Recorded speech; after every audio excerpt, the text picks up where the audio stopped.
বন্ধুসকল স্বাগতম জানাইছোঁ পুনৰ এখন নতুন ভিডিঅ'লৈ।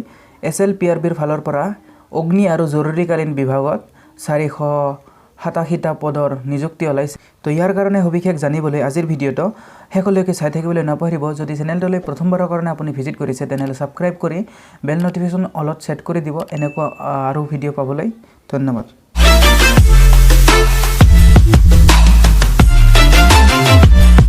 তো বন্ধুসকল fire and emergency service Assam recruitment 2022 য'ত কনষ্টেবলৰ পদ আছে 487টা। তো ইয়াতে যিটো organisation fire and emergency service ইয়াৰ কাৰণে কোৱালিফিকেশ্যন খুজিছে 8 পাছ 10th মানে HSLC আৰু হায়াৰ ছেকেণ্ডেৰী উইথ ছায়েন্স। তো এপ্লিকেশ্যন প্ৰচেছ অনলাইনৰ যোগে এপ্লাই কৰিব লাগিব। ফ্ৰী আছে, এপ্লিকেশ্যন ফি কোনো নালাগে। 16 তাৰিখৰ পৰা আৰম্ভ হৈছে ষ্টাৰ্টিং ডেট আৰু লাষ্ট ডেট ইয়াৰ 17 মাৰ্চ তাৰিখে। তো প্ৰথমটো পদ আছে ইয়াতে কনষ্টেবল WWTOPR ইয়াতে আছে আপোনালোকৰ 441টা পোষ্ট, য'তে আনৰিজাৰ্ভৰ কাৰণে 312, 90টা আছে OBC, STৰ কাৰণে 21টা, SCৰ কাৰণে 21টা, 16টা STHৰ কাৰণে 2টা।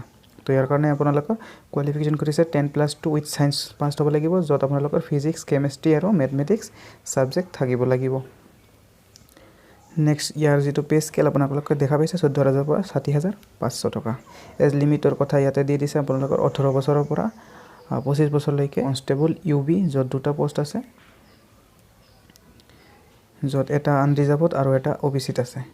তো ইয়াতে কোৱালিফিকেশ্যন খুজিছে আপোনালোকৰ higher secondary pass from A recognised board of council. ইয়াতে ছেম আগৰ নিচিনাই দৰমহা দিব, এজ লিমিটো আগৰ নিচিনাই হ'ব। নেক্সট 3 নম্বৰত যিটো পদ আছে সেইটো হ'ল কনষ্টেবল মেছেঞ্জাৰ, য'ত 14টা পোষ্ট আছে কেটেগৰী ৱাইজ। তো ইয়াৰ কাৰণে কোৱালিফিকেশ্যন আপোনালোকৰ খুজিছে HSLC লগতে আপোনালোকৰ LMV, MMV বা হেভি এটা লাইচেঞ্চ থাকিব লাগিব।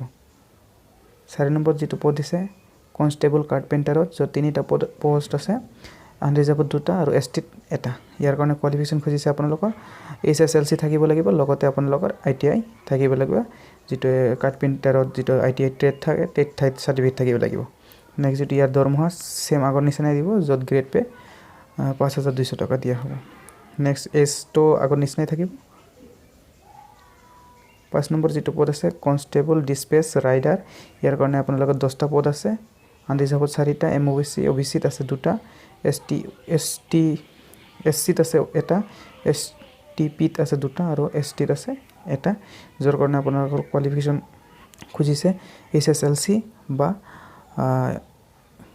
ইয়াৰ ইকুইভেলেণ্ট যিকোনো এটা এক্সামত পাছ হ'ব লাগিব, লগতে আপোনালোকৰ LMV বা MMV বা HMV চাৰ্টিফিকেট থাকিব লাগিব ড্ৰাইভিং লাইচেঞ্চৰ। 6 নম্বৰ যিটো পদ আছে সেইটো হ'ল এছিষ্টেণ্ট স্কোৱাড কমাণ্ডাৰ, য'ত 5টা পদ আছে, আনৰিজাৰ্ভত 3টা আৰু OBCত 1টা, STPত 1টা। ইয়াৰ কাৰণে কোৱালিফিকেশ্যন খুজিছে আপোনালোকৰ 12 pass with science, having physics, chemistry আৰু মেথছ থাকিব লাগিব। পৰা আপোনালোকৰ 24 বছৰলৈকে এজ লিমিট দিছে। 7 নম্বৰ যিটো পদ আছে সেইটো হ'ল ড্ৰাইভাৰ অপাৰেটৰ, য'ত আছে আপোনালোকৰ 12টা পোষ্ট, আনৰিজাৰ্ভত আছে 7টা, OBC MOBCত আছে 3টা, ST আৰু SCত আছে 1টা। ইয়াৰ কাৰণে কোৱালিফিকেশ্যন খুজিছে আপোনালোকৰ 8 পাছ আৰু লগতে আপোনালোকৰ এটা ড্ৰাইভিং লাইচেঞ্চ থাকিব লাগিব, হেভি ড্ৰাইভিং লাইচেঞ্চ আছাম ষ্টেটৰ কাৰণে এইটো হ'ব লাগিব।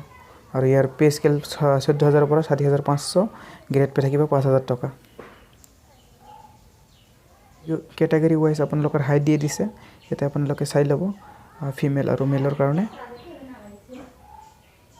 নেক্সট আপোনালোকে যিটো এইটো ফটো ছাবমিট কৰিব লাগিব, ইয়াৰ পাছপৰ্ট চাইজ ফটো হ'ব লাগিব, য'ত আপোনাৰ 450 KB হ'ব লাগিব, ছিগনেচাৰ ইমান ইয়াতে আপোনালোকে চাই ল'ব। অকল ভিডিঅ'টোত এইখিনি আছিল, কিবা ডাউট থাকিলে কমেণ্টত জনাবলৈ নাপাহৰিব আৰু চেনেলটো ছাবস্ক্ৰাইব কৰি দিব আগন্তুক কেনেকুৱা ভিডিঅ' পাবলৈ। ধন্যবাদ।